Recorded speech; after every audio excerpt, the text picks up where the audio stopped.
Welcome to the Kingdom Educators Podcast, where we empower Christian teachers to grab a hold of heaven's hope-filled perspective so you can activate transformational impact in your classroom and community.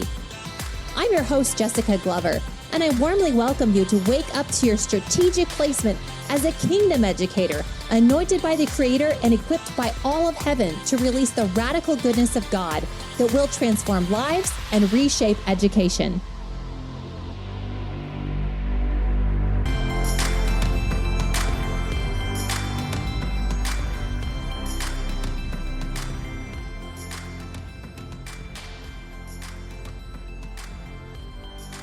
Yay! Welcome back, everybody, to the Kingdom Educators Podcast. This is Jesica Glover, and I am so excited that we're still on this journey about God wasting nothing in our stories, because I'm telling you, I keep meeting the coolest people and hearing the neatest stories of God being on the move and how He is always working in our lives. And today's guest, I actually have Amber Auger with me, who I had on December 1st, 2024. It's been a while, Amber. She is with Check the Facts, which is the California Healthy Youth Act compliant for California public schools, and they're expanding into homes with an online curriculum. They're a secular nonprofit. But aside from Check the Facts, Amber just has an incredible story, and I loved speaking to her the first time I met her through Christian Educators, I believe. David Schmus introduced us, but we just chatted on the phone, and I was like, oh, I feel like this lady has like a similar heartbeat, and her story is so amazing. You know how you're drawn to people with, I don't know, just God's testimony in her life and the way she's been transformed. It's just beautiful, and we're just chatting right now, and I'm like, oh my gosh, God's done more. It's so amazing. So as you are maybe out for a walk, or you're just like finishing up, cleaning up your classroom, or where your space is right now, at this part of the school year, I know we're all over the country, and you're probably in a different space than someone is in another part of the country, but wherever you're at and finishing up the school year, just let these stories wash over you that God's on the move. He's in a good mood, and He's so after you becoming whole and receiving His Papa heart for you. Makes me want to cry, because I'm just like, man, God is so good. And so, Amber, welcome back to the Kingdom Educators Podcast. I'm so excited for you to share today. I'm so honored. I'm so honored. So we've just been weaving in and out through this season all about Romans 8:28, that God wastes nothing, that He is working all things together for the good of those who love Him and are called according to His purposes. We've touched a little bit on Psalms 139, like that you knew me in my mother's womb. You ordained all the days for me. They're written in your book. I'm pulling from different verses in that chapter. But just reminded this morning about like how precious it is that we serve a God who knew everything about us before we were even formed.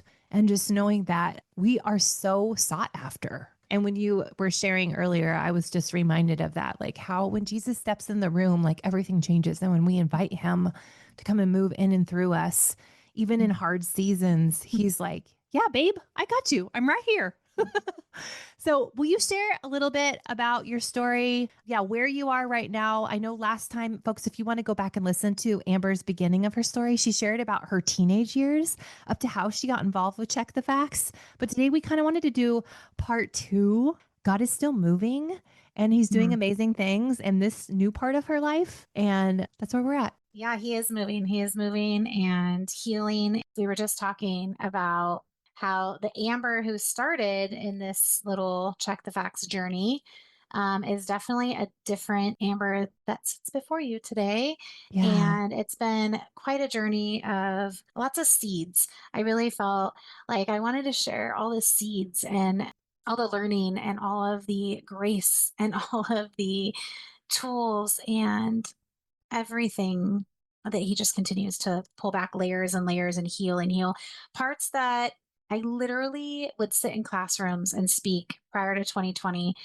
My husband will not, I would say these words, my husband will never have all of me, and he deserves all of me. And I used to say I would give my right arm to give him all of me, but pieces have been taken, pieces have been broken. I've given pieces, and he just can't have all of me. And God has really, when you're like, I will never And then God giggles and he's like, okay, yeah.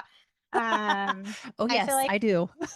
I feel like he definitely did some of that with me. So the journey has been with Check the Facts of holding on to a nonprofit with COVID and schools and no money and not getting paid and wanting to close the doors. Actually, I resigned. I think I've resigned a couple times in the midst of Wow. all of it. Oh, Okay, I did yeah. not know that. Oh, Okay. yeah. Full on handed my like, nope, we're done. We're shutting it down.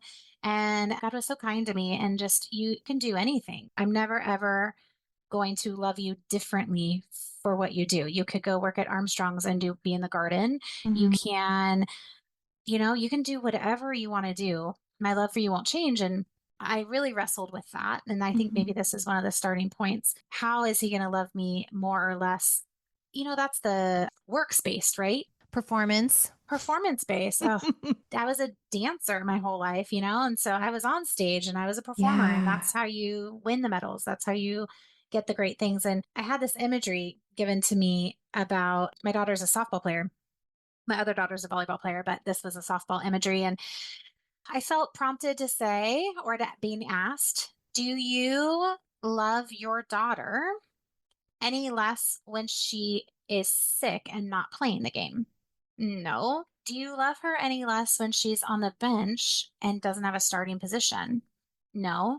Do you love her any differently when she strikes out? No. Do you love her differently when she hits a home run or a grand slam or gets on base? No. Do you love her any more when she makes a great play and everyone's accolading? No. And I'm like, but I do brag, right? Like, but I do brag about those moments. Mhm. And I felt the Lord just say, that is how it is. Your Mm. love, my love doesn't change if you're sitting out, if you're in, if you're striking out. My love is consistent. Now, do I brag about you when you do cool things? Yeah. Like that's, like, yeah, Mhm. you always hear he's a father. But when you really, really get tangibly down to how you love your kids and really try to understand that from his perspective to us, it really kind of changes. It took about a few weeks, and I had decided after being in the boat with Jesus and my eyes on him, I don't know if I could settle Mhm. for being on land. Like I kind of thrive on the crazy. So, Mm. Or the adventure. yeah, okay, that's a way better word. Yeah, I like that. Yeah, I kind of It thrive is in kinda that. crazy sometimes. Yeah. So I was like, All the unknown. I want to hop back in. I want to have a front row seat. I want to see you in action and Yeah. I want to see what you have in store. And I want to partner with you in bigger ways. And so I came back and then I think the next year I tried closing the doors because we didn't have enough money and to last a salary again. And finally my husband was like, when is enough? Mhm. Because all the other time is like, oh yeah, we have funds. It's fine. Oh, we don't. Oh, it's fine. Stick it out. And then finally it was like, hey, when is enough? And my best friend suddenly had gotten really sick from high school, and I was in the hospital with her, and from November, and then she passed in January. Whoa, that was quick. Yeah, and I was like, hey, I'm not going to do year end. I think this is God closing the doors. Like we're done. And we got exactly to the penny almost what we needed without being solicited. I didn't Wow. even know the number we needed. Didn't even have it auto summed the money we needed to make the bills. And we got a donation for almost to the penny. I think So like good. $2 off. Yeah. Yeah. We had Wow. invested $2. So I was like, okay, fine. We're here. We're not closing. We're moving forward and we're just going to keep doing what we're doing. And Mhm. within that time frame, God has just healed so many layers personally, my marriage, my children, my mothering, Mm. my family, all of it. And he's just really layering each piece on. So yeah. Okay, so we have this common love for breakthrough, like moving into Yes. spaces of greater healing. And we were just found out that we both really love and appreciate identity exchange. And would you share a little bit about the identity journey that you've been through and how you kind of weave it in and through your work? Because I really do think educators can use this not only for their own heart, and as they do that, they'll see ways to use it in their classroom. I don't use it in our curriculum, but I Mm-hmm. use it for me and I think it's very transformative. Jamie Winship, right? I saw him on a podcast and started listening to him, read his book, and Mm-hmm. And he's got a new one out. Does Did you he? see that? Yes, it's on No. Worldviews. Uh-huh. Mm, yes, yes, I will be getting that for my little vacation read. A light little vacation read, worldviews. Yes. Yes. Totally great. Um, I had a small group here over COVID and there was probably about 12 of us. And one of my close friends, she was into identity exchange also, and she kind of led us in that. And I've been telling this story. I wasn't even thinking about telling the story, but this is really, really good. So normally I'm like all about I can hear, I'm in tune, I know what's going on, the Lord speaks to me. It's like great, And so we're in my backyard and she's leading everyone in identity exchange and hey, what are the lies that we believed about ourselves? And what does God call us? Like, what is our Mhm. identity, right? Because like Jamie Winship is what? Untie of knots, right? I think that's what his is. And Yeah. so every girl kind of got this word and I didn't. I became overtaken by this feeling inside of me, really dark, hard feeling inside of me. And I didn't even know what this feeling was. I hadn't ever felt it before. And then I felt like this is jealousy at its core, right? Mm. And I felt jealous that I wasn't getting an identity and these women were getting identities. Okay. And I really felt like I needed to feel that because I truly, and I'm not saying this to be weird, I had never felt that dark overtaking feeling of being jealous, like the really, really deep. I didn't even know it existed. Then I got my word, and my word was multiplier, which is amazing, and I loved it. And I ended up confessing that to my friend. I was like, I was crazy jealous. That was crazy. But then I got it. But I feel like the Lord healed so many years of me wondering what that was Mm. in such a calm. Every time He heals a layer, it's never in a condemnation. It's always, if you give it to Him, it's always so gentle on the way back. And that's how you know it's really from Him, I believe, right? Yeah. It's Yeah. so loving and it's like an aha moment. Like, Mhm. okay, yeah, I could do that better. Yeah, I need to go apologize. Mhm. Yeah, I just apologized to my husband, I think on Tuesday. I was just not the nicest. I brought it before the Lord and I was like, I need to apologize. It wasn't like I need to apologize because I'm a bad person. It's just you apologize because you were in the wrong. And it's such a soothing answer. Do you know? It's Yeah. like, yeah, and I did. And I was like, and he's like, no, it's good. And I was like, no, it's not good. Like I apologize. That was wrong. And I will learn from that. And he uses all of it. Well, it's coming back to the place of I appreciate the word he uses, Jimmy Winship, truth telling. Mm, Sharing what's actually going on is an opportunity. Like we use all these words that I feel like have meanings to them that maybe are connected to negative things with sometimes when we grow up, like apologize now. And it comes from this forced place of like, you better say you're sorry, Johnny, or else your sister Sally is going to be mad at you for the rest of your life. So there's like you better fear do over this it. or you're going to get hurt kind of thing, rather than like coming from this place of sincere humility going, hey, like you did the other day, hey, I was in the wrong, this is what I did that wasn't right, and it wasn't coming from the right heart. I mean, he has this whole thing on like, do you say sorry or do you just say it out loud, or what does it look like? And that's beside the point. It's where our heart is at, and just coming before the Lord in cleanness. It kind of reminds me of the end of Psalms 139, like search me and try me and may expose any wicked way in me, Lord, because I want to be and going in the way everlasting. It's like that contrite heart coming before him. But having space to do that, whether it be in our marriages or with our closest friends, having it be safe to truth tell. I'm not gossiping. I'm not spending time like vomiting my junk on you. I'm just like, this is how it is right now. And then having space to do something with it. And like what you're describing, just in case listeners don't know, having an exchange with Jesus is like giving him the heavy, whatever it is, whether it's unforgiveness or it's some kind of pain you have, maybe a disappointment.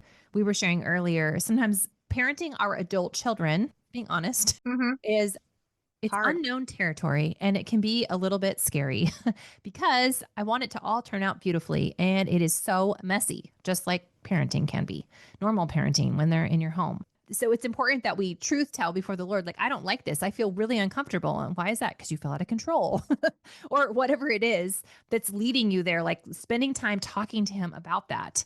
And then bringing that, well, maybe it looks like something. Maybe it looks like I don't know, sticky glue or something. And then giving, like picturing him. And because we know by the word that it's by his stripes that we are healed. And so in my mind's eye, I just am bringing my sanctified imagination before the Lord, handing him that sticky glue. And then I'm like, Jesus, what do you want to do with that? I did an exchange this morning and he stuffed something in an envelope and then it flew away in the wind.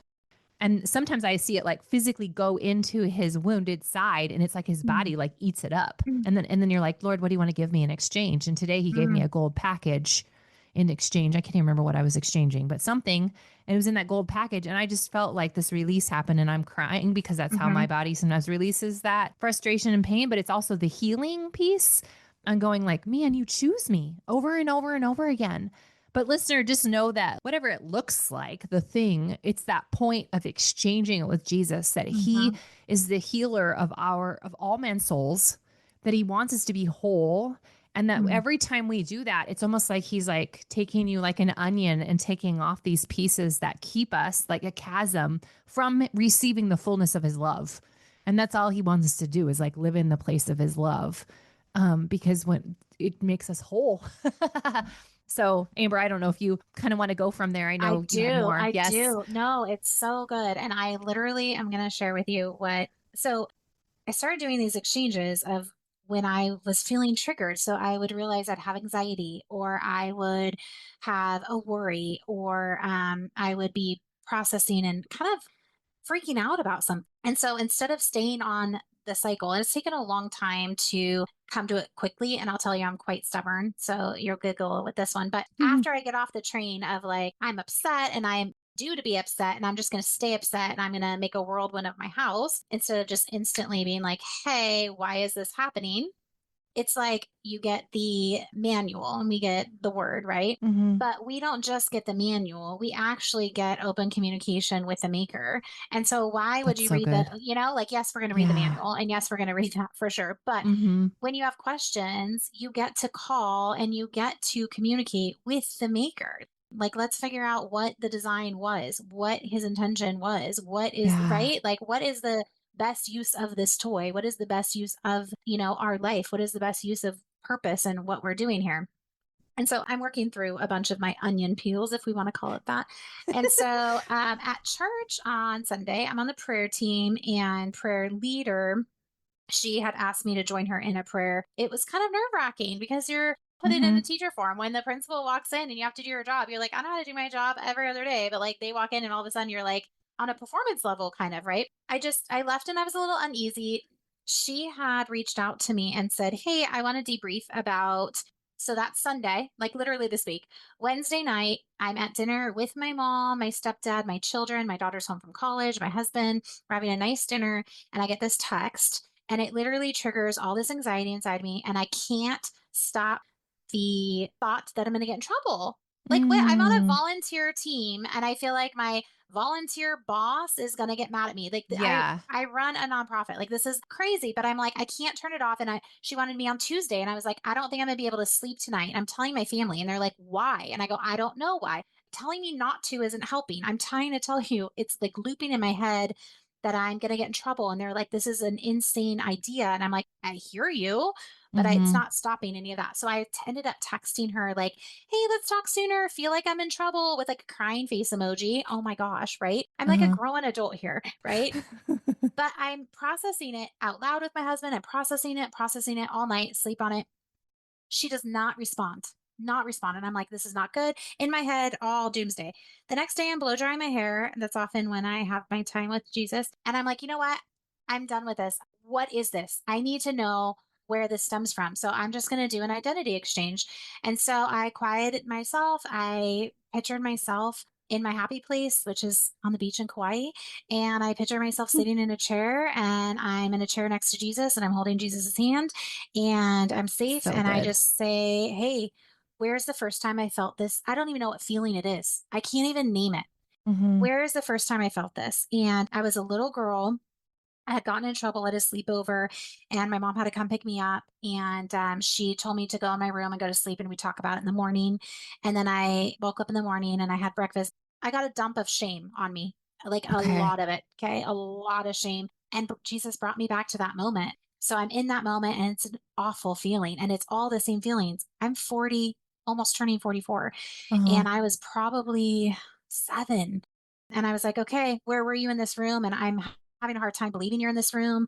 And where were you? And he's like, I was sitting there with you. I was sitting there with you. And I'm like, okay, but I need to know what you need me to know about this moment. And it's Yeah. exactly what you said. He's like, I took shame on the cross. Mm. Shame, it does not belong to you. You picked it up and it was dumped on you and you picked it up and you've been living with it. And I interpret silence, Mhm. like when my mom picked me up, it was like, hey, you're in trouble. We'll talk about this in the morning. I don't know how to process this. So it was a Uh-huh. very vague, and then it was just dumped. And so whenever anyone is Yeah. vague and there's space, so in that waiting, I Mhm. interpret it as I'm going to be in trouble. I'm going to have shame on me. There's going to be some consequence. So after I was done, I giggled and I prayed and I said, Jesus, will you just have her now just text me and just be like, it's all good? Because, like, I know it's all good. And I know the gap was used for me to come and bring this to you. And I went to my phone and she had texted, Girl, no, I trust you so much. I just want to debrief. This is so good. I want the prayer team to be better. I like trust you so much. Like, this is so great. Like, I'm so sorry you felt like you were getting called into the principal's office. Like, we can talk right now if you want. And I was like, Nope. Jesus used all the time to heal so many things in me. And we can talk on Tuesday, no problem. It really did heal that. And so today I got a text and I feel like it was my next little thing like, hey, are you going to go back there? Are you going to pick it back up again? Because we can do that. Mm. Are you going to Mhm. pick it back up? Or are you going to lay Yeah. it here? And I got a text about an actual principal at my daughter's school, and I'm involved in all of the boosters and all that stuff. And it was like a mandatory meeting. And this girl was like, oh, what is this about? And I know I normally would be like, I'm in trouble. Why me of all people? Why is me in trouble? And I was like, nope, I'm not. I don't know what it's about. And I was able to leave it and leave that there. And that's the identity exchange, right? Yeah. So that's just my personal story, but Mhm. shame's dealt with at the cross. We don't need to carry that, but I mean everything's dealt with on the cross. And that's actually Yeah. my tattooed verse, Isaiah 53:5. I take daily communion, and that's what I say. I know that you were whipped so we could be healed and beaten so we could be whole. And I don't want to live anything less than that. Living less than that means that what you did on the cross wasn't enough, you know? Mhm. Mhm. And I want Yeah. to be covered under that. And I trust that that was enough, even for all the mistakes and all the things. And that's enough. Oh, that's such a good reminder. Letting what he took upon himself, his wounds, letting it be enough. Yeah. Letting him have his way in us. That I want everything you paid for, Jesus. Yeah. That's I mean, he so was whipped so good. I could be healed and Yeah. broken, so I could be whole. And why would I live less than whole? Why would I live in chains and bondage? And I was reminded on Sunday, I was playing pickleball and this girl kind of had a bad attitude and I kind of took it on. Mhm. And I came home and my husband's like, How was pickleball? And I was like, kind of stunk. And so I'm at church and I'm worshiping and I hear, Why are you taking on other people? Why are you choosing to go under someone else's Yeah. bad vibes? Yeah. We have the dunamis power of Jesus living in us. We can Mhm. choose. We Yeah. can choose Oh, to be that's so under and good. be taken over Mhm. for sure. But we have the power to walk into a room and change it and change the Yes. atmosphere and breathe that and have that take over. We don't need to go under Yeah. any bad vibe. Like, what one thing out of the 5 games I played, I let that determine the rest of everything?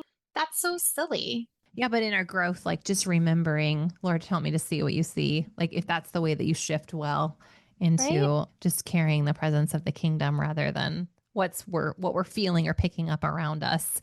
What we're So feeling, right? And I so think good. that's like the thermometer and the thermostat, right? That's Yes. like, yeah, am I going to read the room or am I going to set the tone? And that's for us moms and teachers. Are you Mm-hmm. kidding me? Yeah. Are we going to walk in and let all of whatever they're dealing with, Mm-hmm. are we going to let that set the room or are we going to set it?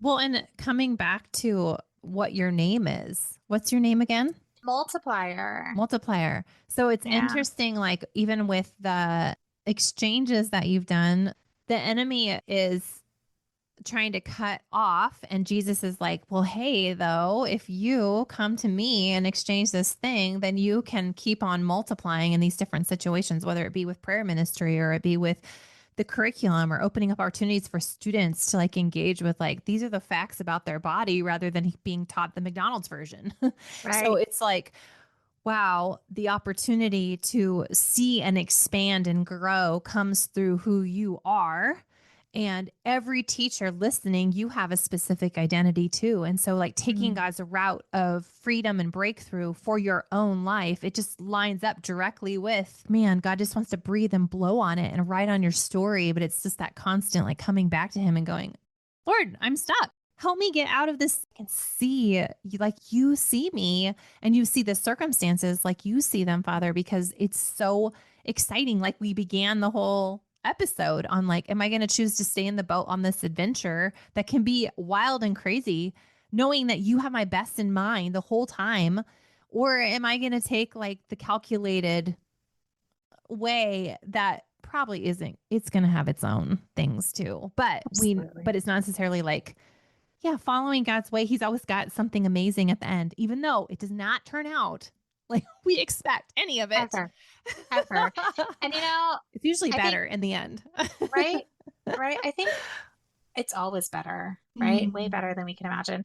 I think that one of the original questions that we had talked about earlier was, how can you like say yes to being used, right? Like Mm. when do you say yes, and how do you say yes? And when I was asked to leave my job and start this journey, I ran for sure, and I had all these issues from running. But saying yes in the moment, I had so many reasons. Even now, I can look back on even more reasons I didn't even know were reasons.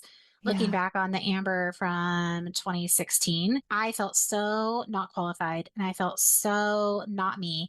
Nope, can't be me. Public speaking, I failed out of class. Nope, I'd rather stick needles in my eyes. Nope, I make really good money. I would like to not make money. Thank you. Nope, I would like to, like, nope, I Uh-huh. have my little route, and this is my route that I'm going, and I'm not diverting because Yeah. that's crazy. And no God to that. No God to that. Yeah, and no, and no, and that's crazy, and that's crazy, and no, thank you. But saying one small yes, then the next yes, and the next yes, and then the maybe, maybe not, and then working it out and saying yes and continuing. Not only am I completely a different person, but like more me than ever before. So completely different, but more Mm. authentically myself than I've ever been, secure in myself. I used to envision a 40-year-old Amber or a Mhm. grown up version of myself. And I'm like, oh, she does X, Y, and Z, but I'm still doing A, B, and C. I don't even know how to get there. It doesn't Mhm. even look like it's feasible to get there. And it's been through the years and through me saying yes, almost like a training ground, but not in a weird way, but just in a training ground of getting those layers worked out and those identities worked out. And I think a big shift, I know a big shift was finding my identity. And Jamie Winship says, once you know who you are made to be, when you put anything through that lens, multiplier lens, it takes the fear out of it. It takes anything that you think you don't know how to do, or anything that you think and you're like, no, but this is who God created me to do. B is a multiplier. So I'm going to walk into that space and I'm going to help multiply it because that's easy for me. I'm definitely a different person in the best possible way, and I'm watching Romans 8:28 come to life of he's working all things. I'm getting the fruit of his love, and pretty awesome. That's so beautiful. Yeah. Well, Amber, I'm guessing we probably have some people listening who are like, I want that. Yeah. I want to hear my name because then I can connect with how I'm created, and I want to hear the Father's voice, and I want to Mm. like step into spaces this summer of meeting with Jesus in order to exchange some stuff that's been coming up. And Mhm. I was just wondering if you could pray for them, just that their hearts would receive everything that God has for them to step into that place of just enjoying who God made them to be. Mm. Yes. Oh, dear Heavenly Father, God, we just we come before you so thankful for who you are. Yes. Yes. So thankful that you are the King above all kings, and you expand time, and you expand over all of it, and you chose to enter into our space and be fully human and fully God and know exactly what we are going through. Your compassion for us is unmatched. Your power is unmatched. And Lord, you have placed each one of these listeners post Jesus dying on the cross, and you have left us with your Holy Spirit to point to Jesus, the living God. So, Lord, I pray for each listener right now wherever they are, in a classroom, in a car, on a walk, at a park, on vacation. I pray for them right now that you give them ears to hear you knocking, Yes. eyes to see what you're doing, Mhm. and a heart ready and surrendered. Even if it's just a little bit, I think about the man who says, Lord, I have believed, but help me with my unbelief. I say that daily. I have believed, but help me with my unbelief. And Lord, I pray right now that you give them the word, the image, however you speak to them. It is different for each one of us. How you speak to me is not the same way you speak to Jessica, is not the same way you speak to the listener. And so, Lord, I pray that you speak, feel, show, however they need to see it, their name that you've given them, their purpose, their name. And as they get it, that they hold on to it like a treasure that they can then, or even binoculars that they can use as a lens to then view everything else. I pray that it changes even the light in their eyes. I pray that it changes the landscape in which they see, even right now. If they've been closing their eyes, that they open their eyes, that things just look different. I thank you that you don't overwhelm us. I thank you that you give us what we can handle and you hold on to so much for us and you release it as you know we can handle it. So I thank you that pressure makes diamonds. I thank you that Malachi 3:3, you sit as a refiner and a purifier of silver, that while we're being purified, we're in the hottest part of the fire, but you have your eye on us the entire time. I just thank you for your character. I pray for right now just a hunger inside of the listener, a hunger to know you more, to get in your word, to point them into friendships and Bible studies and churches and Bible believing churches and people to come alongside them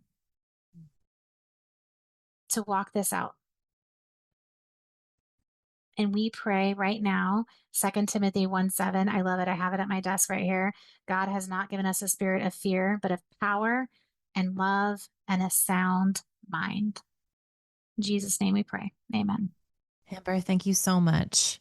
Wow, such a good conversation. And listener, if you are tuning in today and you're like, I want to be in a community that is going to take me to these places, like the mindset shift, if you will, like believing that God is working, he's using you, walking with him daily in the classroom, having a community to run with. I just want to let you know that there is an opportunity.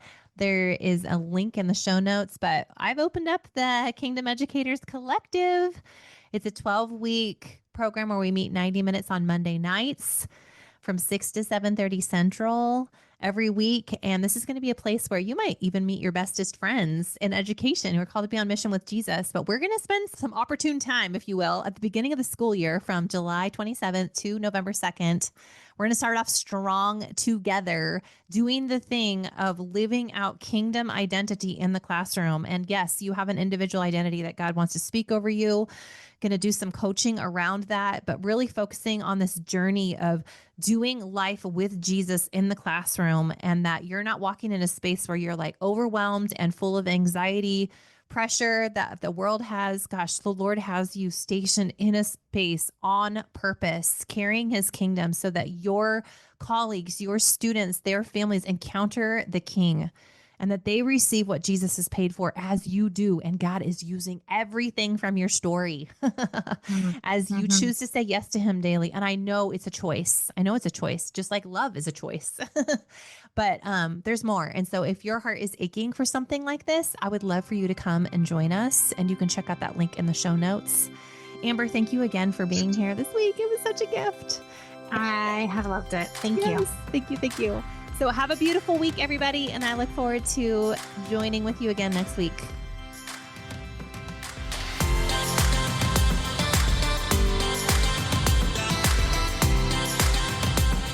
Thanks for tuning into this podcast. Please be sure to rate, review, subscribe, and share with your friends in education so they too can be strengthened and encouraged in living their kingdom identity out loud in this pivotal hour.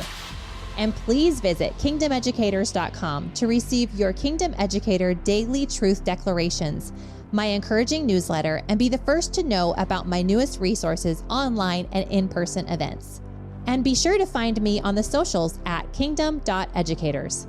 Until next time, don't forget you are a history maker, and what you do every day is transforming lives.